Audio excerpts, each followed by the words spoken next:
eléyìí táwọn èèyàn tó yin ó dẹ̀ tẹ̀lé èèyàn tí wọn ò ní sá lọ, tí ó mọ fọwọ́ gba báyìí, tí ó mọ fọwọ́ gba báyìí, ó léwu o.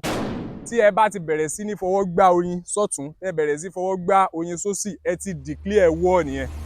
Kò sí nǹkan kan tẹ́ fẹ́ sọ fún wọn mọ́ pé àmì ìbá ti tiyín wá, ẹ̀yin náà ti sọ pé òkè, èmi náà ti múra wá, mo wá bá yín jà ní. The next thing tí wọ́n ó ṣe ni wípé wọ́n ó deploy in mass láti pé kíni, láti pé kí wọ́n wá attack ẹni yẹn, kí wọ́n dẹ̀ bẹ̀rẹ̀ sí ta. Èmi ò dẹ̀ tún wò pé tóyin bá ti ń léhùn tó bá ti dì mọ́ òun, the best thing ni pé kóun kan lu omi tóun bá rí odò níbi tódò wà. A very wrong measure náà lélẹ̀. Ẹni tó bá kan lu omi tó bá jáde padà, ó bá àwọn èèyàn náà ni wọ́n ní lọ. Èmi ni ọ̀mọ̀wé Lawal Abdrahaman Adebowale. So mo gba ọ̀pọ̀lọpọ̀ ìpè láàrin bíi ọjọ́ 3 àbí 4 sẹ́yìn lórí ìṣẹ̀lẹ̀ tó ṣẹlẹ̀ ní ìlú Adà ní ìpínlẹ̀ Ọ̀ṣun, níbi tí àwọn kòkòrò oyin tí à ń pè ní honey bees tí wọ́n ti ṣe ikú pa àgbẹ̀ kan, tí wọ́n sì dá 2 ní ọgbẹ́ nínú àwọn àgbẹ̀ tí ó wà ní orí oko tí ìṣẹ̀lẹ̀ yìí tó ti ṣẹlẹ̀ yìí. So àwọn èèyàn wá ń béèrè pé tí oyin bá tààyàn pa pé kò sí nǹkan méjì tó túmọ̀ sí ju pé àránsí náà ni ó jẹ́ ní ilẹ̀ Yorùbá tàbí àwọn ilẹ̀ ibòmíràn náà. Eléyìí tí mo wá fẹ́ ṣàlàyé àti ojú tí mo fẹ́ fi wò òun ni nípa ìmọ̀ ìjìnlẹ̀ science tó yàtọ̀ sí ti ìgbàgbọ́ àwọn èèyàn lórí pé tí oyin bá ta èèyàn pa. Màá kọ́kọ́ gbé láti orílẹ̀-èdè Nàìjíríà níbi tá a wà yìí pé irú kòkòrò oyin wo gan náà la ní. Ṣé kòkòrò oyin ẹyọ kan ṣoṣo náà ló sì wà káàkiri àgbáyé? Kò ń ṣe ẹyọ kan.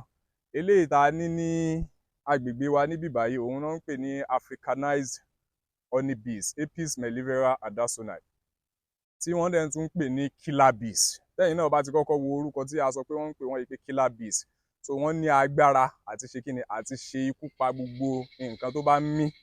Léyìí tó dẹ̀ jẹ́ wípé agbára táwọn oyin ta náà wà ní agbègbè ibi tá a wà yìí tán nìyí, ó yàtọ̀ sí agbára titi àwọn ibòmíràn. So mo wá fi ń sọ fún wa wípé irú àwọn oyin yìí kí wọ́n ṣekú pààyàn kò mọ lórí wípé bóyá àránsí ni àbí nǹkan kan ló ṣe okùnfà rẹ̀ nínú ìgbàgbọ́. Naturally, oyin lè tààyàn pa torí wípé kíni, bí àwọn kòkòrò oyin tá à ń sọ yìí bí wọ́n ṣe rí tó yàtọ̀ sí àwọn European honey bee, òun ni wípé tí wọ́n bá fẹ́ tààyàn kò ń ṣe ẹyọ kan ló sábà máa ń tààyàn. Àwọn máa ń attack èèyàn níjọ níjọ ni wọ́n máa ń pọ̀ nígbà tí wọ́n bá fẹ́ tààyàn. Tí wọ́n bá dẹ̀ ń fò lọ, wọ́n fast gan, wọ́n dẹ̀ tún ní agbára, wọ́n strong débi tó jẹ́ wípé gbogbo nǹkan tí wọ́n bá fẹ́ ṣe wọ́n lè ṣe. Kódà ibi tí wọ́n lágbára tó ń strong dé, àrùn tí a mọ̀ sí diseases kò ń sábà kọlù wọ́n débi tí ó fi jẹ́ pé yóò wá affect production wọn tàbí tí ó ṣokùnfà ikú sí wọn, gẹ́gẹ́ bí ó ṣe yàtọ̀ sí àwọn oyin ibòmíràn. Bí àpẹẹrẹ ní ọdún 2020 tí COVID-19 tó gba ayé kan, ọ̀pọ̀lọpọ̀ oyin tó ń ṣẹ̀mí lórílẹ̀-èdè China gbogbo wọn ni wọ́n fẹ́ kú tán, tó dẹ̀ jẹ́ wípé a nírú cases báyẹn lórílẹ̀-èdè Nàìjíríà, torí pé ní China bá a ṣe ń jáde lọ fún àwọn adìẹ àwọn ẹran wa lóúnjẹ lójoojúmọ́, bẹ́ẹ̀ náà lọ ń fún àwọn kòkòrò oyin wọn lóúnjẹ. Léyìí tó dẹ̀ yàtọ̀ sí ọ̀dọ̀ wa níbí báyìí tó jẹ́ pé àti ohun táwọn oyin yóò jẹ àti léyìí tí wọ́n ó mu, wọ́n ń ṣe kíni, wọ́n ń wá fún ara wọn ni. Nítorí náà kíni wá ní àwọn ọ̀nà téèyàn lè gbà láti fi dènà attack àbí ìṣe ikú pani tó ń wáyé látọ̀dọ̀ àwọn oyin yìí? Òun ni wípé alákọ̀ọ́kọ́ kéèyàn máa wà careful, most especially téèyàn bá ti wà ní àwọn àgbègbè ibi tí àwọn oyin yìí tí wọ́n lè wà. Òun ni pé kì í ṣe wípé àwọn oyin yìí náà tí wọ́n bá ti rí yàn wọ́n wá bẹ̀rẹ̀ sí tààyàn, wọ́n wá attack èèyàn. Irọ́, kò rí bẹ́ẹ̀ o.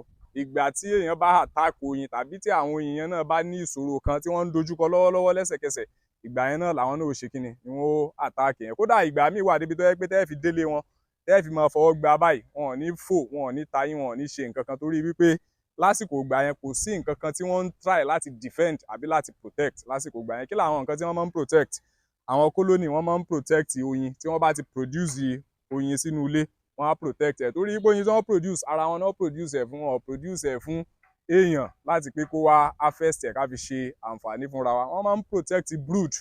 Tí wọ́n bá yé ẹyin, táwọn ẹyin yẹn ti metamorphose, wọ́n ti lọ sí larval stage, wọ́n rí i pé àwọn abẹ̀mí bíi kéèyàn náà bímọ ni, pé àwọn ọmọ táwọn bí náà ti ń dàgbà bọ̀, wọn ò ní fẹ́ ẹnìkankan ní àwọn àrọ́wọ́tó pé bóyá kó súnmọ́ ibẹ̀. Wọ́n lè máa wò ó pé bóyá èèyàn fẹ́ wá kó àwọn resources táwọn ní inú ilé. So wọ́n á máa gbìyànjú gbogbo agbára wọn láti ṣe kíni, láti máa attack, láti máa protect gbogbo àwọn tí wọ́n bá fẹ́ súnmọ́ ibẹ̀ yẹn. Ìyẹn jẹ́ àkọ́kọ́.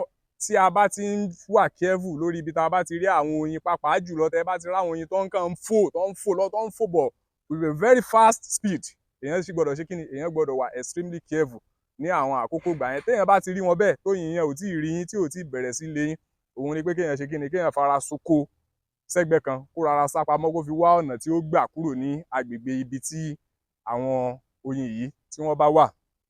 Lẹ́yìn wá àgbà yẹn, oyin wá ti bẹ̀rẹ̀ sí léyàn, tóyin ti tẹ̀lé èèyàn already, tó ti ń kùnyàn. Nǹkan tí èèyàn ò gbọdọ̀ ṣe òun ni pé èèyàn ò gbọdọ̀ pa wọ́n. Tí ẹ bá fi lè pa oyin ẹyọ kan, ó ní òórùn tí ó jáde ńbẹ̀ táwọn yòókù gbọ́ pé wọ́n ti ṣekú pa ìkan nínú àwọn. Wọ́n ó dẹ̀ lọ rìpọ́ọ̀tù fún queen, ẹni tó jẹ́ ọ̀gá wọn nínú kólónì. Òun ó máa sẹ́ndì àwọn drones, àwọn workers táwọn èèyàn sábà máa ń pè ní soldiers, wọ́n máa sẹ́ndì troop láti pé kí wọ́n lọ attack ẹni tó pa ọ̀kan ní inú wọn. So ẹ gbọ́dọ̀ pa oyin tóyin bá ti ń kùn, tí wọ́n bá ti ń wá sọ́dọ̀ yín. The best thing òun náà ni kéèyàn ṣe kíni, òun ni kéèyàn sá lọ, kéèyàn sá kúrò ní agbègbè ibẹ̀ yẹn. Eléyìí táwọn èèyàn tóyin ó dẹ̀ tẹ̀lé èèyàn tí wọn ò ní sá lọ, tí ó mọ fọwọ́ gbá báyìí, tí ó mọ fọwọ́ gbá báyìí, ó léwu o. Tí ẹ bá ti bẹ̀rẹ̀ sí ní fọwọ́ gbá oyin sọ́tún, tẹ́ bẹ̀rẹ̀ sí fọwọ́ gbá oyin sósì, ẹ ti declare war nìyẹn.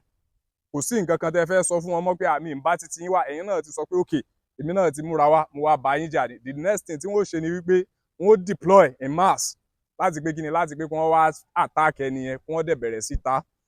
Tí èèyàn bá dúró láàrin nǹkan tí oyin ẹyọ kan tó bá tààyàn, èèyàn ò gbọdọ̀ dúró láàrin yẹn mọ́. Torí pé bóun náà ṣe tààyàn yẹn, kò sí nǹkan tí ó ṣẹlẹ̀ sóyin yẹn, òun náà ó lọ kú ni. Torí pé kíni ni stinger rẹ̀ tó jáde yóò jáde pẹ̀lú stinger barbel, kíní bí ìfun tó lọ nú wọn yóò jáde papọ̀ ni. Pheromone, òórùn ó dẹ̀ jáde láti ibi tó ti tààyàn yẹn. So àwọn yòókù náà ó perceive pé ó ní láti jẹ́ wípé ẹni yìí ṣe àìdáa kan fún kan nínú wa náà ni oyin yìí ṣe tá. So bó sì ṣe tá yẹn, àwọn yòókù náà wọ́n máa wá tá yẹn. Tóyin bá ti tá yín láàyè kan, immediately ẹ gbọ́dọ̀ kúrò ní ààyè yẹn. Àwọn ibi tóyin wá ti tààyàn, bóyá 5 ló tààyàn ni, bóyá 10 ni, bóyá ó jù bẹ́ẹ̀ lọ ni, àwọn ọ̀gàn oyin yẹn ibi tó ti tààyàn. Téèyàn bá fẹ́ yọ stinger yẹn, èèyàn ò kí ń fi ìka méjì báyìí kéèyàn fi mú, kéèyàn fi yọ.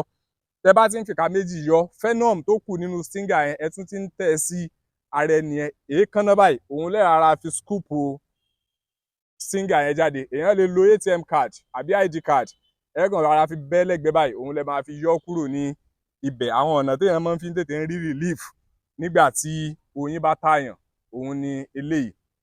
Nígbàrà téèyàn bá dẹ̀ ti kúrò ńbẹ̀, tó bá yẹ pé títa táwọn èèyàn tààyàn ó pọ̀ díẹ̀, èèyàn lè seek medical attention, kéèyàn lọ sí hospital.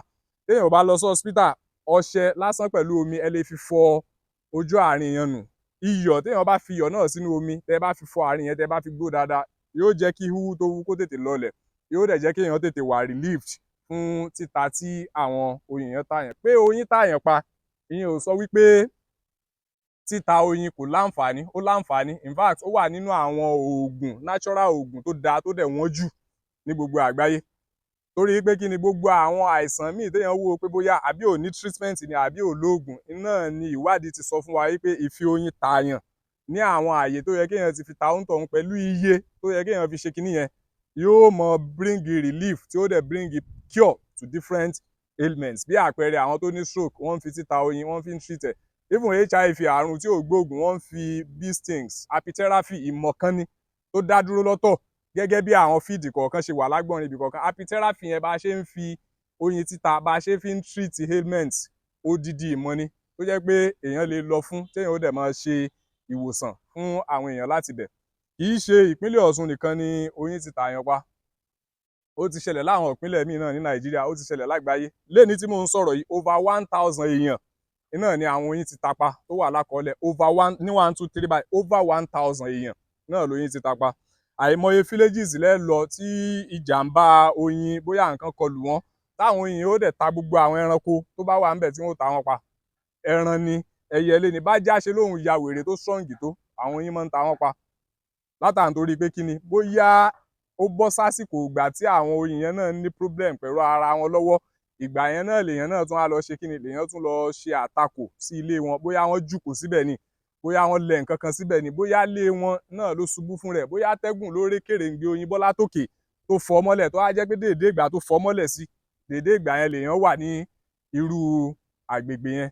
So kóyin tààyàn kò sí aburú ńbẹ̀, ṣùgbọ́n àpọ̀jù rẹ̀ òun ló lè fa kí oyin tààyàn pa. Àwọn tó nígbàgbọ́ wípé tóyin bá tààyàn náà àránsí ni, ó rí bákan ni, gbogbo yẹn náà lè wà, ṣùgbọ́n eléyìí tó súnmọ́ jù òun ni pé nature àwọn oyin tí a ní ní àgbègbè wa ń bì báyìí wọ́n jẹ́ oyin kan tí wọ́n le koko, tí wọ́n dẹ̀ ní agbára. Ó láwọn àsìkò kan tí mo ṣe ìwádìí nípa parasite kan tí wọ́n ń pè ní Varroa mite. Láwọn orílẹ̀-èdè míì tí wọ́n bá rí Varroa mite ẹyọ kan lára oyin kan, ó lè cause nǹkan tí wọ́n ń pè ní colony collapse disorder, débi tó jẹ́ pé wọn ò ní rí àǹfààní kankan níbi àwọn oyin yẹn mọ́, táwọn oyin yẹn ó mọ rìn dè tí wọ́n ti dọ̀dẹ̀ sínú ilé tí wọn ò ní lè produce, tí wọn ò ní lè ṣe nǹkan kan mọ́. Ṣùgbọ́n lórílẹ̀-èdè Nàìjíríà loads of Varroa mite náà ni mo rí láwọn state kan. Mo rí ní Niger state, mo rí ní Kaduna state, mo dẹ̀ tún rí ní Kano state. Ní àwọn state mẹ́tẹ̀ẹ̀ta tí mo ti ṣèwádìí yẹn nìyẹn. Bí àwọn parasite yìí ṣe wá pọ̀ tó, kò affect production àwọn oyin yìí, kò affect reproduction wọn, kò affect honey production wọn, kò affect propolis production wọn, kò affect defensive mechanism wọn. So nítorí náà àwọn orílẹ̀-èdè táwọn náà lóyin tí ó ń tààyàn, àwọn gan náà ti fẹ́rú oyin tó lágbára bíi titi wa yìí, débi tó jẹ́ wípé wọn ò lè mọ rí àwọn àǹfààní, torí àwọn oyin yìí àwọn náà ń produce jù. Tí wọ́n bá fẹ́ fò, àwọn ni wọ́n ti ń fò lọ́wọ́ wá oúnjẹ fúnra wọn jù. Àwọn oyin yìí wọ́n dẹ̀ lágbára débi tó jẹ́ pé tí wọ́n bá ń léèyàn lọ, wọ́n lè léèyàn fún 400 miles kó tó di pé wọ́n padà ní ẹ̀yìn onítọ̀hún. Torí náà tí oyin bá ti bẹ̀rẹ̀ sí léèyàn, the best thing téèyàn ṣe náà ni pé kéèyàn sá, kéèyàn dẹ̀ má fọwọ́ lé wọn tàbí pa irúfẹ́ àwọn oyin bẹ́ẹ̀. Tí èèyàn bá dẹ̀ ti rí tí wọ́n ti ń kùn, téèyàn ti wò ó pé bóyá òun ò safe níbi tó wà, kéèyàn kọ́kọ́ rárá fara soko, kó dẹ̀ hold the breath ẹ̀, kéèyàn ó sẹ́mi. Téèyàn bá ti sẹ́mi, wọn ò ní gbóòórùn pé èèyàn kankan wà tó ń sẹ̀mí láàrin ibẹ̀ yẹn, títí téèyàn ó fi fojú wo ibi tí ó fẹ́ gbà navigate, tí ó fi kúrò ní irú àárín yẹn. Ẹlòmíì ó dẹ̀ tún wò ó pé tóyin bá ti ń léhun, tó bá ti dì mọ́ òun, the best thing ni pé kóun kán lu omi tóun bá rí odò níbi tódò wà. A very wrong measure náà lélẹ̀. Ẹni tó bá kán lu omi tó bá jáde padà, ó bá àwọn èèyàn náà ni wọn ní lọ. Tóyin bá dì mọ́ èèyàn tó bá kán lu inú omi, tó bá yọrí padà láti inú omi yẹn, mọ́ dára rẹ̀ láàmú, ó rí àwọn èèyàn padà náà ni. So tóyin bá ń léèyàn, kéèyàn sá. Tó bá ti rí pé kò sí lára òun, tí wọn ò dẹ̀ sí lọ́dọ̀ òun mọ́ at that very moment, kéèyàn wá bí fara soko sí, kó sá pamọ́ kó tó di pé yóò gba ibòmíì lọ. Oyin ò ní ta wá pa o.